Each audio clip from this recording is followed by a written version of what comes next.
There's a lot of good stuff happening. Yeah, so that was a good cold open. Always when we don't record, dude. when the camera's off, right? When it doesn't say the red light is not on in the studio. Yeah. We're fire. We're like this is an award-winning podcast. Yeah, we'll never be able to recreate that. What just happened? Ever. We will never, dude. We are an Emmy award-winning, Golden Globe award-winning podcast when we're not recording. Yeah. We're recording. We're just like, I don't know what to do with my hands.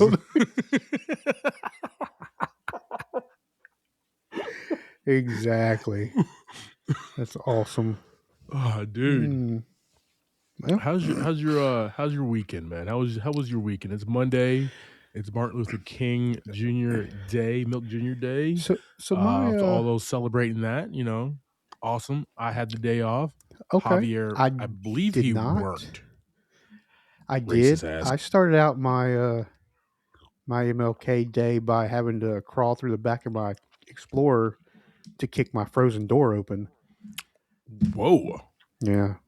My whole car was frozen. It was all frozen. You've been doing squats and stuff lately, so you're flexible. You can get back. I was there, able to, do one of them, like when they crawl through, like when Tom Cruise crawls through the lasers and stuff. Yeah, I had to go. I couldn't get my door open, so you can only pull on the handle so much. Yeah. Before it might break. So yeah, I just had the hatch open just fine. Okay. So I just get in there and kind of, give her some push and break it open. Sometimes you just got to get in there and give her some push and get it open, man. You know what I mean? And the whole thing stayed frozen until I got to work. Like, I got to work, it was still frozen. Why were you trying to open your hatch to begin with? I put my bag back there. So it remote opens. So I hit the button and it opens itself. But it didn't open itself. No, the hatch opened just fine. Like it broke all the ice off. Oh. What were you kicking then? I had to get my driver door open. Oh, you went through. Okay, so I'm thinking this entire time you went through the driver's side door to the back, and you went flat back, and you were like kicking that thing.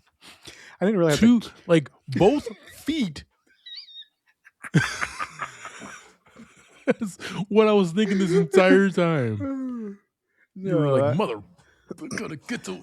That's what didn't make any sense to me. Did the opposite. But if you were already, so you went through the hatch that automatically opened up because you have, technology. Yes. And you went and you crawled from the back, kind of like the reverse of what Jim Carrey did in When Nature Calls. Like out of the rhino? Climbed out of the rhino ass. You climbed into the rhino ass. Yes. That's very good. And you went all the way to the front. And where was your back at when you were doing the kicking? No, I didn't really have to in the passenger day. I just had to push the door from the inside out. I really didn't have to kick it. Got you. It was just so frozen that the handle. Got you. Okay, I could only pull the handle so long before it would break. Got you. But when you're on the inside, you can just push on the whole door and broke. It opened up pretty easy after that. Okay, good deal. Good deal there. Good deal. It would have been hilarious if you would have drove to work. You're already in it, so you just like, screw it. I'm just going to work, and then you got out the hatch as well. And then you everybody's looking at you as you're walking. You have your little briefcase or whatever. Yeah. You're walking into the office, and you turn around and just go, "Tick-tick," with your button, and be like, "What's everybody's problem? What's everybody's problem?" Right? And just walk in like nothing happened. That would have been funny, dude. So yeah, that was pretty early this morning, and it was really cold. Yeah, man. Yeah, we are in the thick of winter now. You believe that it's already like the end of January? Like it's the 19th. We're recording this on the 19th. This one's gonna drop in just a few days. Yeah. This pod, like time is flying by. Wild. Yeah. Yeah. I mean, this is gonna be another year flying by. We're gonna be watching Violent Night 2 like real soon. Super excited. And I'm so excited about that. David Harbour whooping ass. Was the night like before Christmas and all through the house. David Harbour was slaying. That's like my point of reference to like the end of the year is when Violent Night 2 releases. So that's beautiful, dude. Yeah.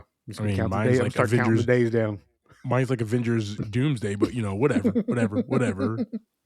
I was like, what do I care about Doomsday for when I got David Harbour? Oh man, dressed as Santa with an axe in his hand. He's not delivering toys; he's delivering ass whippings. You don't want to be on his naughty list. I'll just say that. You know what I mean? How was your weekend? It was solid, man. It was very solid, dude. Made some Sunday gravy yesterday, man. Made like a good from scratch pasta dish, man. Right. Pasta sauce and everything. So do some brown down some hot Italian sausage, put that in the sauce, did like everything for like the garlic, the peppers, the onions, sauteed that, put the crushed tomatoes in, put the pureed, put the tomato paste, get all that going, get the seasonings going, let that bad boy just simmer for hours, dog. You know what I mean? For hours, Jesus. For hours, dog. You got to bring it to a roaring boil first. Yeah, it's got to hit it bring hard. It down. Yeah. And you got to bring it down, right? Okay. Yeah, I've just been eating off. That was yesterday, Sunday. So I've been eating off of that like literally all day today, dude. Just little by little, just delicious. Christina just made some chicken soup. Homemade chicken soup. It was delicious. Oh my gosh. Yeah, a little spicy, a little Cajun in there, Oh, I mean, from the NOLA, baby. Delicious. Love that. I feel like my body is rejuvenated. It's full of pasta. From all that kicking right now this morning. So much pasta in me. Oh yeah, dude. But other than that, man, pretty good weekend. I watched all of The Night Manager season 1. Love that mug, by the way. The Night Manager. Okay. So our boy Loki, Tom Hiddleston, he did a very small 6-episode arc of a 1993 novel called The Night Manager, where he just they turn him into a spy and he goes after this arms dealer, right? So it's like this 1993 book and they turn it into a 2016 like miniseries. Well, just got renewed. It's one that's been out for a minute. Yeah. So the 2016 season, the first season is based off of the book, and it's been out obviously since that. He just dropped else. They just dropped season 2 on Amazon Prime. Okay, and it's fantastic. I love this world of espionage. It's like it's almost like real life, gritty espionage, and he's just fantastic as this role, Jonathan Pine, and that's literally how I've been enjoying my weekend. That yeah. I've been rewatching Legacies. Did you ever watch Legacies? No, I don't know what that is. No, what is Legacies? It's a CW show, it's a supernatural, not supernatural, but a supernatural show, and it's like a school for supernatural kids. Where it's like werewolves, vampires, witches, and stuff all go to school together. Okay. It's pretty solid, man. It's got a little bit of action. It's a little 68 episodes, dude. Like little love story-ish too. Oh. But it's kind of well entwined with everything. It's gotcha. Not like too love story-ish, but it's got enough cool stuff in it that's just kind of there, Okay. So doing a rewatch of that. Yeah, I enjoy it. Good deal. Good times. Good deal, man. Good deal. I did watch, talking about Legacy, I did watch Tron Legacy. Oh, my bad. That's a fantastic film that I love so much. that for some reason I thought it came out in 2011. It actually came out in 2010. So excuse me, ladies and gentlemen, for lying to myself. It happens sometimes. It's just a beautiful movie, man, and he's legit the dude in this movie. He's like That's fair. The dude, and I love it. He's not Kevin Flynn in this film, but like Garrett Hudlin does a fantastic job. Olivia Wilde, Michael Sheen is the best character in this film. Okay. Daft Punk, who did the soundtrack, the score of the film, is like in the club scenes. They're just like, and then Michael Sheen is like, play us a little something, something, something. Yeah, and they're just like heads are bobbing and shit like that, man. I absolutely love Tron Legacy, guys. It's on, actually all 3 Tron films are on Disney Plus right now. So watch the first one because it's iconic. Watch the second one because it's just beautiful and dazzling. And if you have time, you know, I mean, like don't rush yourself. But if you have time, the third one's on there as well. Team. No, I actually liked Tron Ares more than I thought I would. So fantastic. So that's good. Bro, I got a quick question for you, man, before we jump into the pod, man. Yes, sir. What's up? This is a very vital question here. Okay. And the only reason why, like, I'm asking, so like when you and your wife go out to dinner, right? Mm-hmm. In like the restaurant you guys go to, let's say they have a bar area, right? But then they have obviously the open seating, right? But let's say like the open seating is like 30-40 minute wait, but you see at the bar 2 spots open. What do y'all do? We're leaving. I don't know what kind of question is that. I'm not gonna go sit at a bar to eat my dinner. What am I, 18, 20 years old? 20, was it 21 legal age? Come on. You don't even know the legal age to drink in America. That's how old we are right there. I had to worry about that a long time. Right? Sit at the bar. You guys do not sit at the bar ever to enjoy a meal. I don't even like sitting at like high chairs. Like if it's like you can sit at this like humongous table where your feet dangle, because I'm only, I'm not very tall, so my feet just dangle, don't even touch the floor. I'm just gonna be there uncomfortable, So looking for a table, homie. Looking for a table. Always looking for a table all the time there. So went to a restaurant, right? Well, I will say that real quick though. If it's just like Danglin. If I'm just meeting some friends, they say, hey, come hang out for a few minutes. If they sit at the bar, I'll sit at the bar. But I'm not just taking my wife on a date and making her sit at the bar and watch people make drinks. So, I'm doing that. People like climbing over you to get their apple martini and shit. Yeah, no, I feel you there. No, like that's exactly what happened there. Walked into a restaurant and there was a 2-top at the bar. There's like a 2 spots at the bar and there was like a 30-40 minute wait. And I just asked the hostess, people were like putting their name on the list. And I asked the hostess, like, is it bar just open seating? Mm-hmm. And she was like, yeah, first come. So we sat down, did the thing. And the people who like were putting their name down started cussing out these 16-year-old waitress, like hostesses, and then like talking shit about me, who I was with, because we sat down quickly. Like they were like, "Why the hell did you sit them down so quickly?" You were smarter and like able to ask a question in public. Exactly. But like stupid. The person who was like really, really mad, the Karen that was super mad. Yeah. It was a family of 4. So like the math doesn't even math. So like the girl was like, "You want to see?" We asked like, "Where do you want to sit?" And like, you wanted a 4-top. So like, waiting for a 4-top. Do you want a 4-top at the bar where you guys are all shoulder to shoulder and can't talk to each other?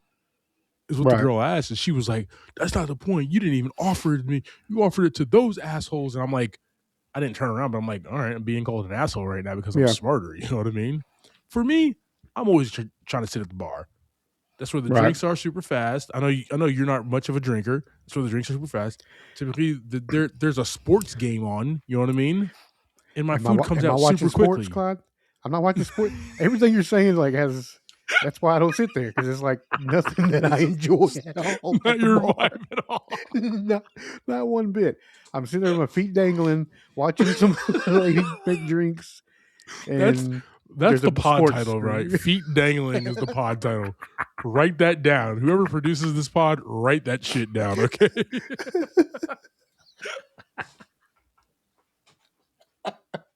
But I mean, that's really, really where I'm at with it. So what happened? Did they just keep on? Kept on being upset until they sat down like 10 minutes later. Like all because they couldn't. Oh, because they didn't know math. That's exactly, man. That's so good. Well, now I know your preference. So the next time me and you are gonna go grab a bite to eat, we're definitely sitting at the bar.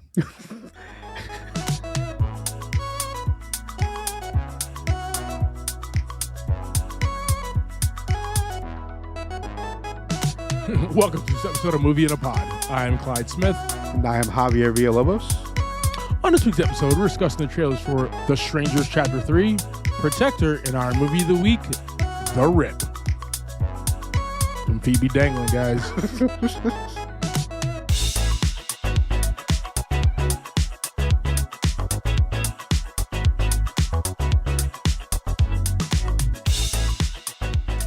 And that's why you almost didn't make it through the intro, because you laughed at yourself. Yep, exactly. Always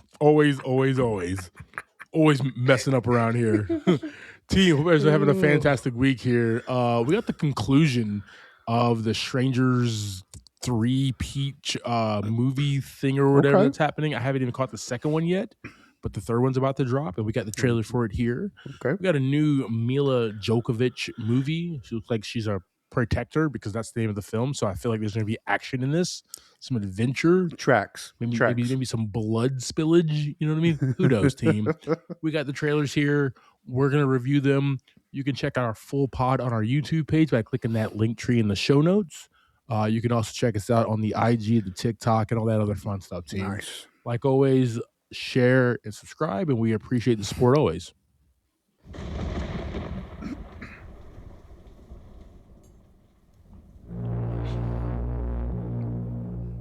I don't like it already. You look like you've been through hell. Looks like she has. I know where they are. Oh, Lord. Where are they? She's going to get that some shoddy, though. Revenge. Not that weird guy. Jeez. Oh, wow.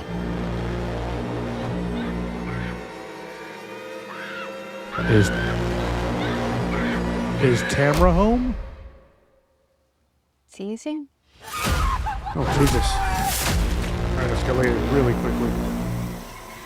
I've been on like a scary movie trailer shriek lately, bro. I'm sorry. Okay. Are they about to make out with the mask on? All right, team. We have The Strangers Chapter 3. In the series' most brutal chapter, Maya collides with the mass killers and finds the only way out of the nightmare is in. Oh, boy. So, team, this one is still directed by Rennie Harlan. This one's written by Alan Cohen and Alan Friedman, the Allen Bros. Actually, no relations ever. Their names is Alan, so the exact same. A-L-A-N. Madeline Pesh as like the lead role in here. Love that. She's like a final girl, right? In all these movies, right? So she definitely takes the cake in being that person here. I don't really have much to say about this trailer. It was a teaser, but I also haven't seen the second one, which I have to watch, obviously, before this one comes out. Yeah, I saw the first one. I haven't seen any other ones after that. Yeah. Well, you watched the one with Liv Tyler, is what you're talking about? Or you're talking about the one with this Maya Lucas one? I don't know. So the one I don't remember. I love you so much. The first one came out like a very long time ago with Steven Tyler from Aerosmith's daughter and Scott Speedman. Oh, that was 2008. Bingo. This one is like a totally different story from that, except for the strangers, the killers are the ones in the mask. That's the only thing that really repeats itself. So with that being said, I have not seen chapter 2. Okay. So I have to do that before I watch chapter 3, but I liked chapter 1 a lot. So what you're saying is I haven't even seen the first one. You have not seen The Strangers chapter 1. Correct. Okay. Okay, fair enough. I don't know why it was so confusing. There's there's currently in the Strangers universe, there's The Strangers, then there's The Strangers Pray at Night. I've seen both of those. So now there's Then there's getting The out of Strangers hand. chapter 1, and then there's The Strangers chapter 2, and now we just watched this trailer for The Strangers chapter 3, which is I'm probably supposed to not be going the to watch final none of them chapter. at this point. I'm not going to watch any of them at this point. They're like my for me, they're like the scariest slasher horror film franchise, and it's actually my favorite, even though I haven't seen chapter 2. And it's because these killers, there's no like rhyme or reason. Right. They're like, the reason why that they're doing this is because somebody's home. That's it.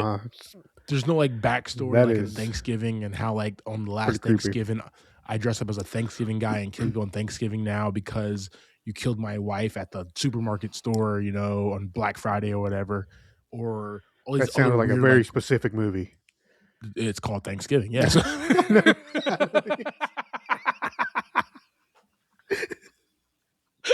just wanted everybody else out there to understand that that's actually a movie. Or like, you let Jason drown, so like I'm Jason's mom and I'm killing all the camp cows. Like, there's no reason why these people are killing these random people. They're just doing it for fun. Nice. Right? That's the scariest thing at all, because like you can't even prep for that. You can't even you can be the nicest person on the planet. Yeah.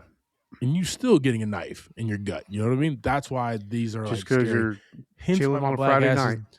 Hence why my black ass is not going to be in a random ass, wooded house ever. And if somebody asks like, is Tamara home? I'm gonna be like, I don't know where she is, but here's this shotgun. Boom. If I ever get that. There you go. Team, we're gonna put The Strangers chapter 3 on our socials. Let us know if you're a fan of this franchise. That's difficult to say. And or what other slasher film franchises, movies do you enjoy? Let us know in the comments. I've been taught all there is to know about taking a life. She's just a badass. She's just a badass. Bringing someone into the world. Chloe! Happy birthday! Caring for a child. You're so beautiful. You're like my best friend. Just hope you know that. You're on your own. Oh boy.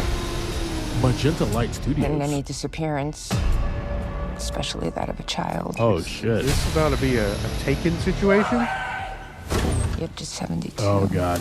precious hours to find them. This is a Taken situation. I have to find Chloe before it's too late. Oh, okay.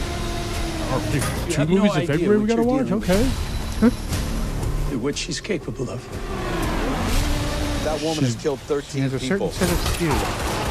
13 human traffickers.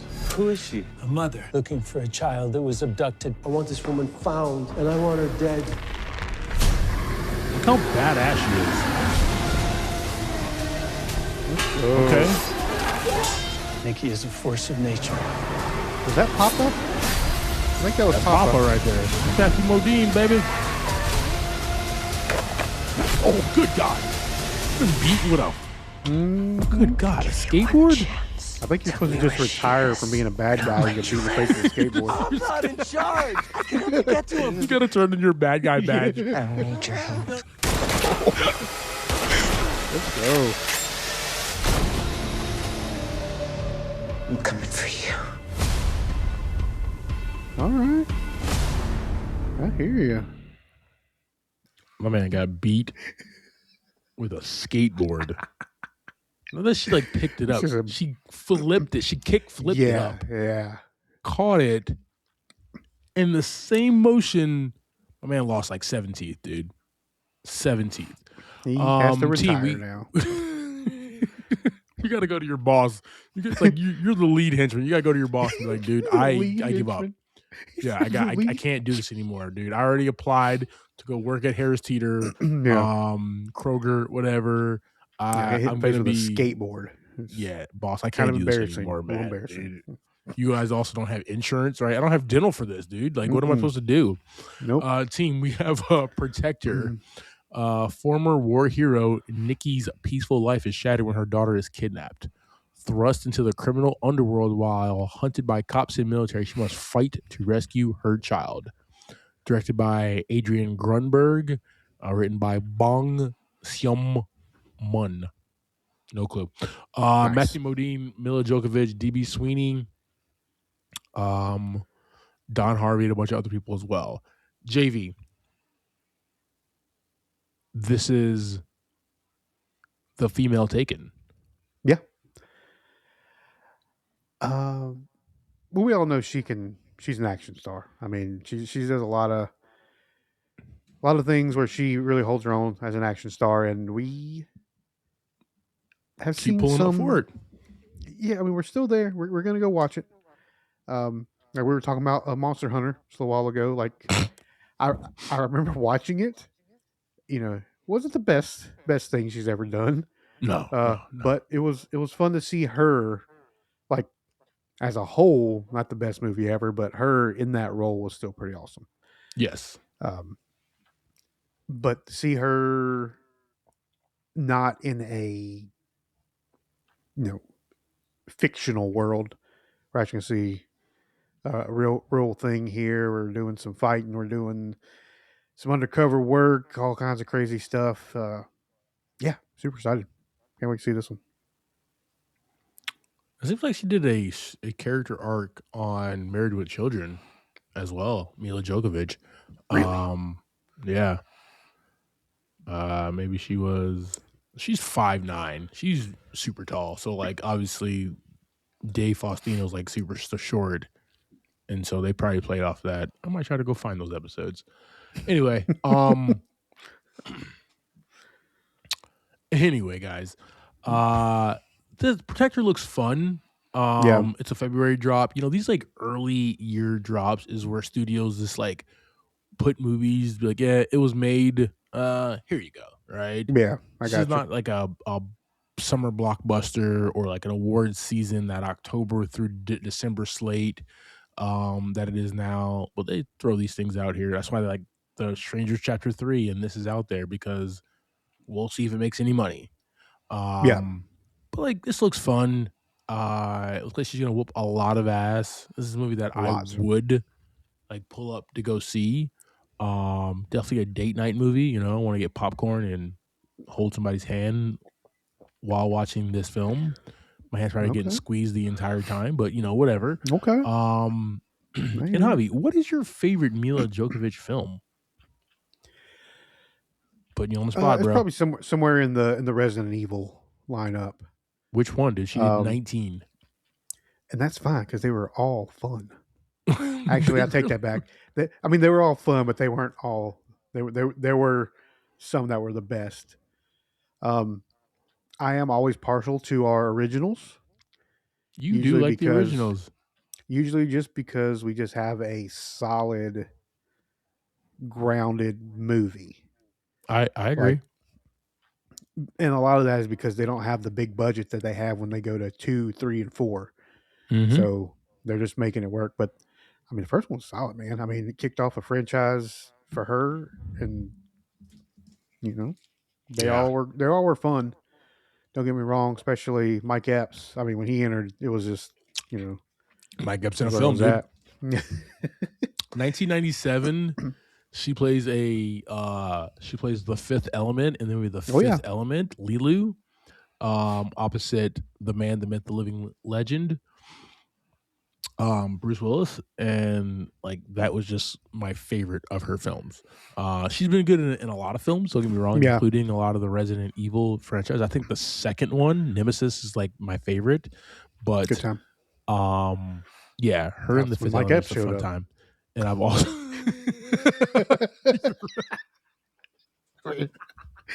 It tracks. Team, next week we're doing a Mike Epps movie. Yeah. Team, let us know what your thoughts about the Protector is, or Protector. We'll put it on our socials. And seriously, what's your favorite Mila Jovovich film? All right, brother. Let's get into this week's movie, brother. We have The Rip, which I keep on calling The Drop or Drop, Yeah, or something of that nature. Been messing up for a week and a half now, team. The Rip dropped on, see, I'm messing up again, was released on Netflix on January 16th. This film is written and directed by Joe Carnahan. Nice. Looks like we had $100 million budget, but since this is a Netflix drop, no clue on the revenue for this one. Starring, we have Matt Damon as Lieutenant Dane Dumars, Ben Affleck as Detective Sergeant J.D. Byrne, Steve Yen as Detective Mike, Teyana Taylor as Detective Batiste, Sasha Cal as Desiree, Kelly Sandino Marino as Lola Salazar, Scott Adkins as FBI Agent Del Barnes, and Kyle Chandler as DEA Agent Mateo Matty Nix. Yeah. Love me some Kyle Chandler. Always. Kyle Chandler in anything, big fan. What's the quick synopsis on this film, brother? After a murder of a captain, Lieutenant Demars follows clues to find out who committed that crime. Rock solid. Yep. All right. Let's start at the top here, man. We got Matt Damon. Mm-hmm. Jason Matt Bourne Damon. himself. Lieutenant Dane Dumars, right? And I like how we get introduced to these guys. They're Miami cops, and they're a little hard boiled, right? They're a little on the edge, right? These are not like bright eyed and bushy tailed, like, let's go get the bad guys. You know what I mean? Like these guys have been through some shit. Yeah. They've seen exactly. Yes. This is why we're best friends right here, because this is the reason why. You can tell these guys have been through the ringer and seen a lot of wild stuff here, man. Yeah. And when we're meeting these guys, they're coming off of but their police captain, who they all seem to revere, was gunned down, right? So then we have Matt Damon trying to figure out, like, he wants to go investigate and get in front of this and figure out, like, was it an inside job or what hit put on people? Like, would a gang or would a group actually do something like that? Because if you're a cop killer, you're screwed. You and your whole, like, your gang is gonna burn. You know what I mean? So, who is the ones who are actually have enough balls and cojones to pull this off? That's what he's after. And then we have, and I'm talking about him intertwinedly here. Both you got Ben Affleck. Batfleck, you know what I mean? Daredevil, the OG Daredevil, right? The OG, the 6'4" Daredevil, right? Man, too damn big to be in them blue red tights, you know what I mean? Yeah. He did it, but barely put him on, dog. A little tight. Whew. Couldn't eat Wahlburgers for a day or two, you know what I mean? Yep. Ben Affleck plays Detective Sergeant J.D. Byrne, and we're getting flashbacks of, like, his introduction, that he was actually in a romantic relationship with the police captain. So, you know, Captain Jackie Velez. So, like, you know, we're seeing that. So he's pretty fired up that, like, his lover, the love of his life, his girl, whatever, was gunned down. And I like that he's just basically like being an asshole to these FBI agents, right? So good. Such a But good like scene. the beautiful exactly, and it's almost like one of my favorite scenes of the film. Yeah. But I like agree. at the end, after he like throws the FBI guy against the glass, and they're finding his broken up, comes Yeah. out they're brothers. They're brothers, right? Like He was always fighting with his brother. but like So good. we've all been there in those situations, right? Where like things get a little out of hand. We love each other, but like sometimes you just got to throw. That's the only way boys will figure it out. We just got to throw hands. You know what I mean? With each other. But then at the end, they're like, "Hey man, I'll see you at mom's house, right?" Like, Yeah. Yeah. You coming to dinner? You see you tonight at dinner? yeah.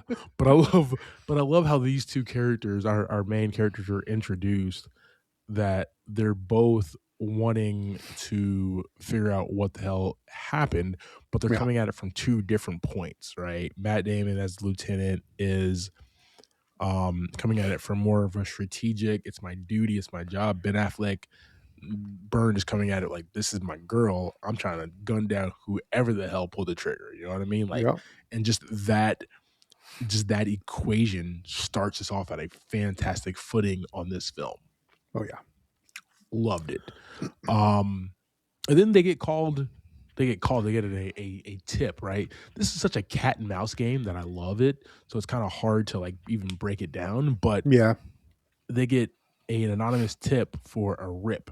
Now, before this movie, did you know what a rip was? I did not. Me neither. I'm learning shit on the fly. I'm Bunch of not cop lingo. in that. I'm not in that level of knowing things Yes, that these guys me, are. Me neither. Yeah. But I love when we get introduced to like, I always love like cop procedurals or buddy cop films and shit like that. But I like understanding how different narcotics TNT teams and stuff work. Yeah. I didn't know this was even a thing, right? So this whole team, Dumars, Byrne, Rowe, Baptiste, Salazar, they go and they get tips on where illegal cash is. Yep. And they bring a little, what kind of dog was that? A super cute dog. You don't expect that dog to come out. Yeah. No, Wilbur. little Wilbur's a cute little thing. Yeah. And like they go and they find out where this cash is. They got to count it and they got to get it out. They get this tip. They go to this house. I don't know about you, dude. They spent too much damn time at that house. They were in that house for a long time. Did you not expect like? And we'll talk about the other characters, but like the house itself was a character of its own, man. It was at the end of a damn cul-de-sac. Oh yeah, perfect. Right, bullets could be grazed and messed up from any point, any angle. They had no vantage point at all. And the house was just seemed very claustrophobic, right? Like that's what I love. That like it added a little character effect. That whole road was like that. Yeah, and you kind of get pointed in directions as we go through the movie about that too. But yeah, I mean, the whole scene was just very eerie, even though it was like daylight when they got there. But I was still like, because like I think one of them like looks over their shoulder as they're walking in the house, and you see like it's the end of the day. They said that multiple times. They're out there drinking beers before they go to this tip, right? And they look behind. There's nobody on that street. Ain't nobody pulling their trash up, checking their mail, mowing the grass. Nothing is happening. I didn't see any other cars there. Nothing. Nope. It was just after like that squad empty, car comes down. Yeah, it was like a whole empty street. Yeah. So we're seeing Dumars kind of lead the way here, and everybody thinks this is weird the entire time. They go in here for this tip. This tip is like for thousands of dollars. Come to find out, they pull out like millions of dollars. And that's one of my notes on this film too. Is like we learn as everybody else is learning. I love that. Like we get, and really as Lieutenant Dumars is learning, like setting the little traps he sets, right? Yeah, and we're following his his like epiphanies on what's going on with all the little clues. That was fantastic. I really enjoyed that part. I love how he was always moving the goalposts with what he said, who he said it to. Yeah. Right. And that kept things very interesting. Basically, we're trying to figure out who the bad egg is, right? Right. That's what this whole thing is about, man. That's just the mystery of that. It's almost like a Knives Out type mystery is what it is. It's almost like a Agatha Christie whodunit, who's the killer type vibe. That's what I love about this, man. And like, who can you trust? Who's the good guy? Who's the bad guy? And that's what we're dealing with here. We got Detective Mike Rowe. I love seeing Stephen Wynn and stuff, man. I know he's famous from The Walking Dead. Yep. But he's just good, man. Yes. Invincible, right? Invincible as well. Yeah. He voices Invincible. He comes across as just the bright-eyed, bushy tail. Like, he's seen some shit, but like, he's the good egg, right? He's just trying to do what's right, but he also has ulterior motives because what is Dumars does? He collects everybody's phone. Wynn has a burner. We don't know if he has a burner for good. We don't know if he's a burner for bad, right? When we see what he's texting, but we don't know who's on the other line. We don't know if he's like internal affairs as well. You know what I mean? So there's like, what is everybody's motivation here? We have Tiana Taylor as Baptiste, Moreno as Salazar, right? The two female TNT detectives in this film, and they're fun as well. Tiana Taylor she just won a Golden Globe, I believe. She's fantastic in this film. Moreno, she's just trying to get back to her kids, but needing to do this here, especially with Dumars the way that he's acting. And I love how literally Dumars is like leading the way, but nobody trusts what's him because he's not doing anything by like the book. Everything's a little fishy, right? Yeah, he just knows he's got a different end goal than all of them, right? They don't realize exactly. They don't know what he knows. Exactly there, man. So it's really just fun to see like all these characters interact with each other, who's lying to who, and what's happening here. On top of that, we have Scott Adkins as Del Byrne, who plays so good JD's younger brother, right? Who gets basically thrown through some glass, right? And you always want to see like the cop. We know like he lost to his girl, but then you have this like douchebag FBI agent, right? We don't know his brother yet. We're just like, hell yeah, dude, throw his ass to the glass, punch the shit out of him. You know what I mean? Like, then you're like, oh wait, dude. Y'all have to like carve a turkey together around Thanksgiving. What the hell's happening here? And he just pushed. He's like, that's enough. Go, you're pushing. And then like we have Nestor Carbonell as Major Tom Vallejo, and everybody's reporting back up to him. Yeah, and that's the thing. Like, Dumars, are you calling this into Vallejo and letting him know like what's going on, right? Like, are we telling him? So that's another question there.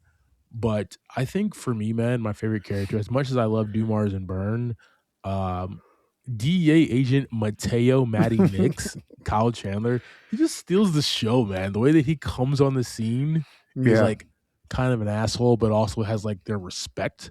You know what I mean? When they're outside drinking beers, and then Affleck's character Byrne always calling him to kind of get more and more information and try to like make sense of it because Dumars is kind of acting off the rails. Yeah. But yeah, man, just for me, amazing written characters in this film, and that's what Joe Carnahan does like the best. With this cast, man. One thing I love, like with Kyle Chandler, one of his highlights is and it seems to be like the funny parts, right? When they are in the vehicle towards the end, and Ben's got the phone on speaker. He's like talking to his brother, right? And get this whole speech, and he's like, "You're on speakerphone, right?"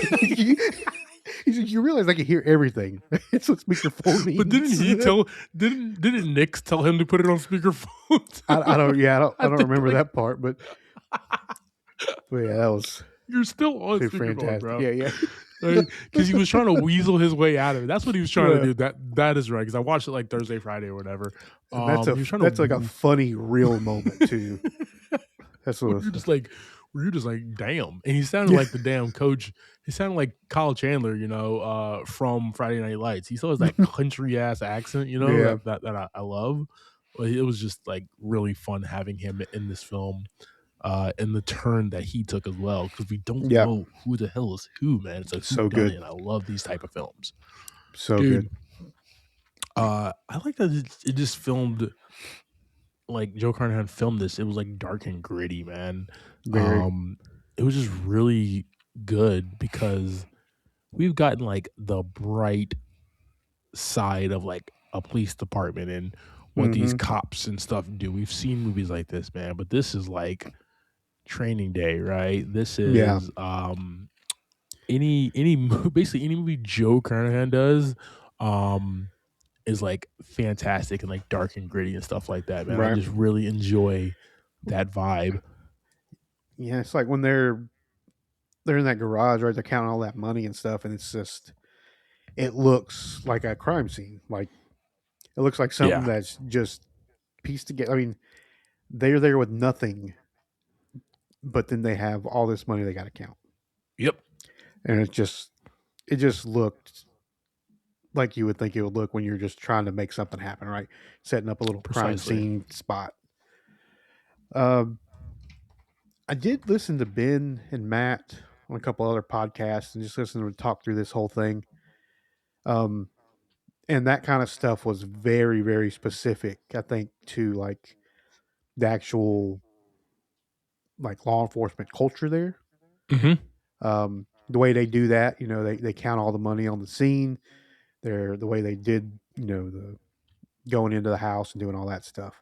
So it's pretty cool to listen to those kind of companion episodes and appreciate what they did here.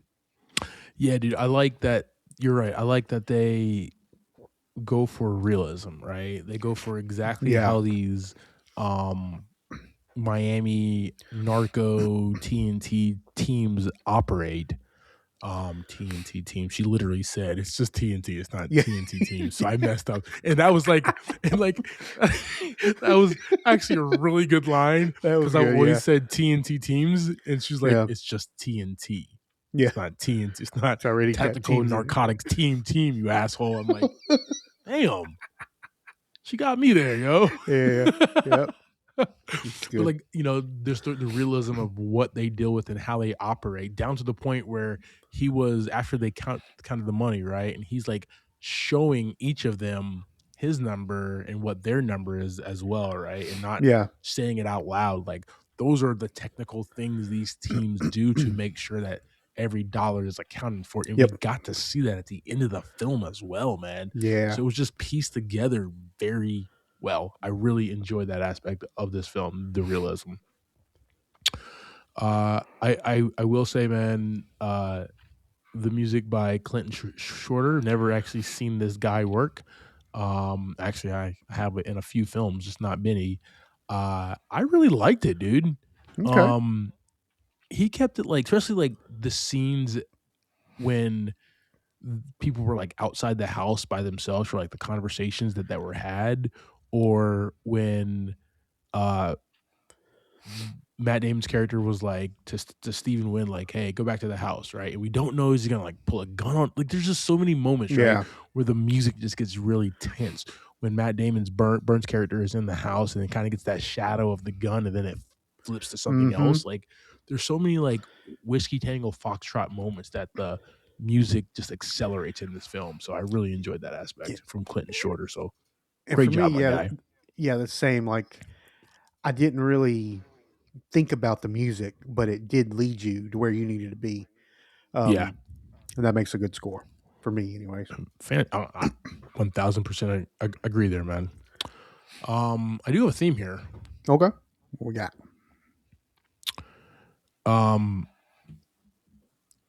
It's real short here, but like, who can you trust in this cat and mouse game of greed?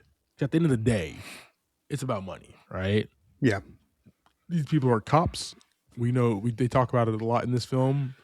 Salazar talks about what a cop's salary is and how difficult it is to like see her kids and that her ex is like holding that over her head and stuff like that. And then Tiana Taylor's character is talking about making enough money, you know, and paying rent and stuff like that. And just even in the beginning, Matt Damon's character is talking about like make sure the team has overtime. So like still looking after his team and everything, right? Yeah. So like all this is like encompassing, and all these are elements, small elements that lead to this rip and be like, yo, who the hell is actually after this money?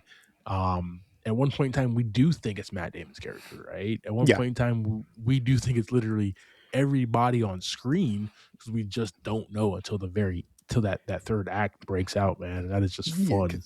Because they're wide open to kind of do whatever they want. So the fact that you have to like really think about who's who here and who, you know, are these good cops, bad cops? We don't know. Exactly. We don't know what they're doing. We're over here like Tim Curry and Clue, just trying to count, man. 1 + 2 + 3 + 4. You know what I mean? And we just don't know who the hell is who. You don't know till the end of the movie. We don't know, man. And then if it's like Clue, there could be several different endings. You know what I mean? One detail too, like I forgot to say earlier, I was just thinking about it. You were talking about Wilbur, the dog, right? Mm-hmm. I love how they're very specifically in this movie. He says, "Everybody get vested up, get a vest on the dog, and let's get ready." Those details, yo. That's a good lieutenant right there, though, dude. I remember hearing that. And I was like, well, you know, he's a detective too, technically. He's the detective. You know, he's the one who smelled the money. Yeah, but he said, get a vest on the dog. And I was like, you know, I guess you got to say that sometimes. Like, make sure Peter's going to come get your ass. You know what I mean? I just thought that was a great line. Put the vest on the dog. Dude, actually, I just heard a Peter joke the other day. It's like, oh, no. Don't you cut this out? No, keep it in. We're gonna get sued. Whatever. I'll just call Darren. We're good. It was like somebody told me this stupid joke, and it was just like, man, remember when you're eating chicken? That this chicken at one point in time was a part of somebody's family, right? And the guy was like, that's why I always get a bucket. You know what I mean? The whole family's coming with me, right? Oh no. So I bring the whole family with me. Oh no. All right, team. That's our conversation about 2026 is I almost said the drop again. You I literally almost said the drop there. Team, that's our conversation about 2026 is The Rip. Yes, sir. From Damon and Affleck. JV, give me your thoughts and ratings on this, brother. Yeah, I'm gonna give this one 4 buckets of popcorn this week. Nice. Super fun mystery. I really enjoyed not having any spoilers through the movie. Yeah. We didn't get any access to anything that anybody else would. Actually, we probably got less than everybody in the movie. Mm-hmm. Because there's a few scenes where, as the audience, we were led in the wrong direction as well. Oh yeah, multiple times. So it was like the detective was setting those little misdirections for everybody, including us, as part of the movie. So I really enjoyed that part, and that was, you know, as far as the cast and everybody else. I mean, superstars, solid cast. Yeah. Definitely never felt outside of this environment with these guys. Agreed. 4 buckets of popcorn. Yeah, man. I am right there with you. 4 buckets of popcorn, right? Matt and Ben, once again, are just really fun to watch on screen. Yeah. We saw them in Air, and they didn't have many scenes together in Air. But, like, there's just this chemistry between them that's just electric.